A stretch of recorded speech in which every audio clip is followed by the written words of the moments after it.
बिस्मिल्लाहिर्रहमानिर्रहीम। अस्सलाम वालेकुम। आज हम बात करेंगे कार इंजन कूलेंट के बारे में। इस वीडियो के देखने के बाद आपके जहन में मौजूद कूलेंट से मुतल्लिक तमाम डाउट्स क्लियर हो जाएंगे। जी हाँ, आज हम जानेंगे कि कूलेंट क्यों जरूरी होता है कार इंजन के लिए, और क्या कूलेंट की जगह हम पानी यूज कर सकते हैं, और कितना पानी और कितना कूलेंट डालना चाहिए। कूलेंट कब खराब होता है, यानी कूलेंट एक्सपायर हो चुका है, ये कैसे पता चलेगा। इसके अलावा कूलेंट कब चेंज करना चाहिए, यानी कितने किलोमीटर्स पर और कितने अरसे में, और क्या अलग अलग कंपनीज के कूलेंट मिक्स करके यूज किए जा सकते हैं। इसके अलावा रेडिएटर कैप पर इस 1.1 का क्या मीनिंग होता है, और कूलेंट कब रेडिएटर से रेजरवायर में जाता है, ये सब डिस्कस करेंगे आज की इस वीडियो में। तो आइए शुरू करते हैं।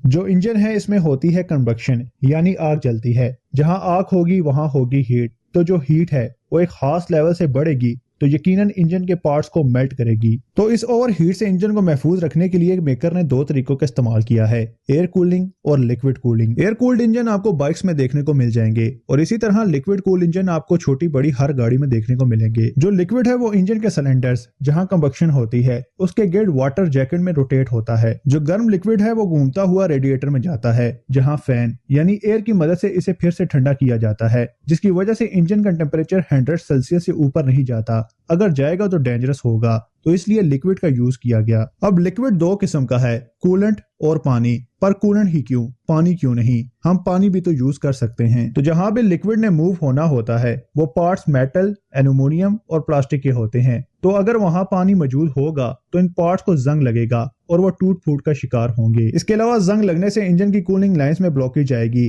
और इंजन ओवर हीट होगा, जिसकी वजह से इंजन की गैस किट क्रॉस हो सकती है। इन सब से बचने के लिए कूलेंट का इस्तेमाल किया गया। रेस्टिंग रीजन के अलावा पानी का बॉइलिंग और फ्रीजिंग पॉइंट कम होता है कूलेंट के मुकाबले में, लिहाजा अगर पानी होगा कूलिंग लाइंस में तो वो बहुत जल्द हीट अप हो जाएगा। इसी तरह अगर गाड़ी किसी सर्द इलाके में मौजूद है तो फ्रीजिंग पॉइंट कम होने की वजह से पानी रेडिएटर और डैशबोर्ड में जो हीटर कॉइल है उसमें जम जाएगा, जिसकी वजह से सर्कुलेशन रुक जाएगी और इंजन हीट अप होगा। अब बात करते हैं कि कूलेंट यूज करने के क्या क्या फायदे हैं। वैसे तो कूलेंट यूज करने के काफी सारे फायदे हैं, लेकिन मैं आपको सिर्फ 3 मेन बेनिफिट्स बताऊंगा। Number 1, anti rusting. Coolant use करने का सबसे बड़ा बेनिफिट इंजन के पार्ट्स जहां कूलेंट रोटेट होता है, यानी engine block, head, radiator, heater coil, water pump और एल्बो वगैरह, इन सब को जंग लगने से महफूज रखता है। Number 2, boiling point. जो पानी होता है उसका बॉइलिंग पॉइंट 100 सेल्सियस है, यानी वो 100 सेल्सियस टेम्परेचर पर उबलने लगता है, जबकि कूलेंट का बॉइलिंग पॉइंट 106 सेल्सियस है। अब गाड़ियों में ऑटो फैन का ऑप्शन होता है,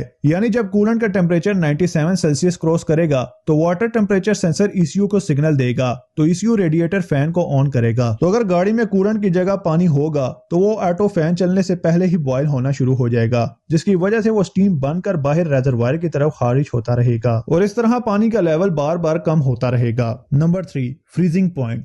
पानी का फ्रीजिंग पॉइंट 0 सेल्सियस है, यानी 0 सेल्सियस टेम्परेचर पर पानी बर्फ बनने लगता है, लेकिन कूलेंट ऑलमोस्ट -36 सेल्सियस तक नहीं जमता। तो अगर पानी गाड़ी के रेडिएटर और हीटर कॉइल में जम जाएगा तो वहां सर्कुलेशन रुक जाएगी, और ऐसे में गाड़ी के इंजन को काफी देर तक वार्म अप करना पड़ेगा, और ऐसे में इंजन हीट अप भी हो सकता है। कूलेंट और पानी कितना कितना डालना चाहिए, तो मार्केट में आपको 2 तरह के कूलेंट मिल जाएंगे।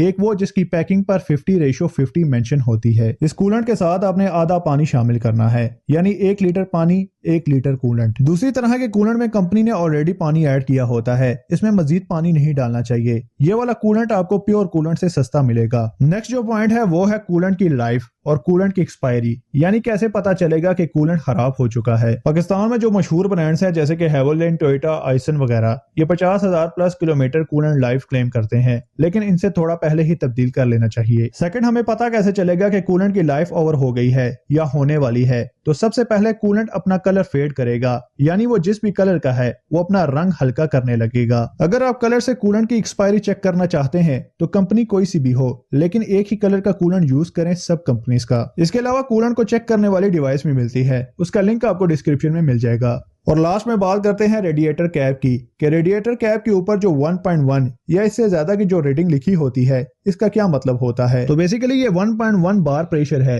यानी जब रेडिएटर में बॉइलिंग की वजह से गैसेस बनेंगी तो ये कैप 1.1 बार तक का प्रेशर होल्ड करेगी, और जैसे ही 1.1 बार से प्रेशर ऊपर जाएगा تو اس کیپ کا سپرنگ اوپر کی طرف موو ہوگا، جس سے جو سٹیم ہے یعنی جو بھاپ ہے وہ ریڈیٹر سے ریزروائر میں جائے گی۔ ریزروائر میں کیونکہ پہلے سے کول لیکوڈ موجود ہوتا ہے تو جب بھاپ گرم ایریا سے ٹھنڈے ایریا میں جائے گی تو وہ پھر سے لیکوڈ میں کنورٹ ہو جائے گی۔ اسی طرح جب انجن بند ہوتا ہے تو ریڈیٹر میں ویکیوم بنتا ہے جو ریزروائر سے کولنٹ کو سٹیم کی صورت میں واپس کھینچ لیتا ہے۔ امید ہے اس ویڈیو میں آپ کے کولنٹ سے متعلق تمام ڈاؤٹس کلیئر ہو چکے ہوں گے۔